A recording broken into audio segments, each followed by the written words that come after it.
Hello, restaurant owners. Hello, business owners. Hello. Waiting to go live here. Let's see what's happening. Got my circle going. Facebook Live. Good morning, everybody. All right. Hello, everybody. Hello, fellow restaurant owners, fellow business owners, fellow entrepreneurs, or managers, supervisors, people that hire people. I'm going to drop a couple. One big tip right here to hire better staff. I've done this for years. Let's face it, there's not much staff out there to begin with, so I'm not sure everybody really wants to do this technique because you might eliminate all the people that might come up to fill out an application. However, this is necessary, just like background checks. All this stuff is necessary. It will save you time in the long run. Getting the right employees, the right team members, saves you in the long time. It's not fun hiring somebody that cannot fulfill a job and doesn't work out, and you train or semi-train or try to train or think you're training, spend this money, and then do the whole process over again in a couple of months because this person doesn't work out. Now, it's called the back them into a corner approach. People walk in with resumes. They got this long list of qualifications of what they can do, or any kind of list, long or short. They have these qualifications. I like to get specific with them about their previous jobs. So if they were a breakfast cook at a place, I would say to them, first question, basic, what time did you come to work every day? They would say, 6 o'clock. Did you do the prep that morning for the breakfast station, or did you do it the day before, after your shift? How many eggs did you crack a day?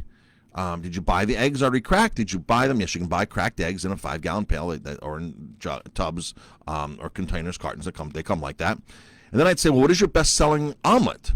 And they'd be like, the lobster omelet. Oh, did you actually clean the lobster, or did you buy lobster meat that was already frozen or whatever, cleaned up?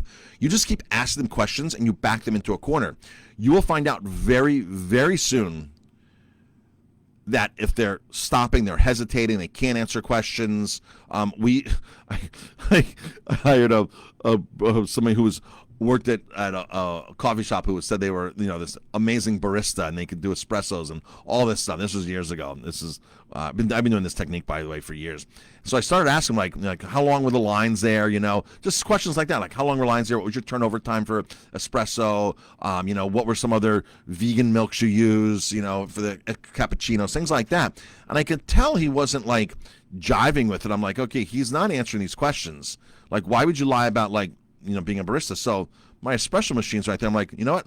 Make me an espresso now. Make me a cappuccino. And he totally fumbled. I'm like, okay. So now let's find a job that you're really qualified for in the business, as opposed to something that you want to work into. So then at this point, I explained it to him. I said, you know what? I'm looking for somebody, behind the bar or whatever that, it has more experience in this and that. But I'm happy to start you out in a bus position, bussing tables. And if you want to learn and work your way into that position, I'm more than happy to do that.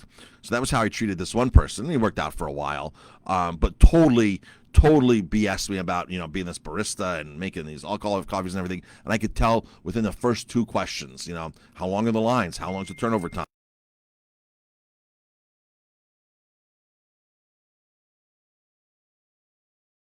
Ask them a question, ask them a follow-up question, and the more specific you get, at some point, if they're not qualified, they're going to crack. They're going to crack and be like, and you can totally tell. And that's my tip for hiring better staff. Of course, team building, team training, all super important, especially in the restaurant industry. Training is something you do every single day, constantly. It's not something you did once and expect them to learn it and retain it.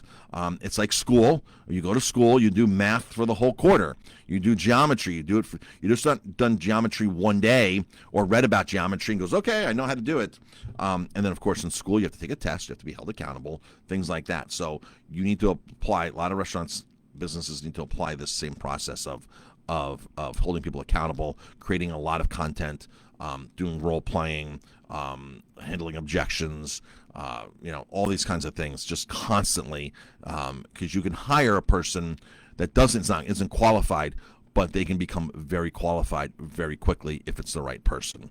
Thanks for tuning in. Go to restaurantgrowthsecretsuniversity.com for more information on how to run a restaurant, profitable restaurant, and how to love your restaurant again. A lot of restaurateurs have fallen out of love with their restaurant. They're burnt out.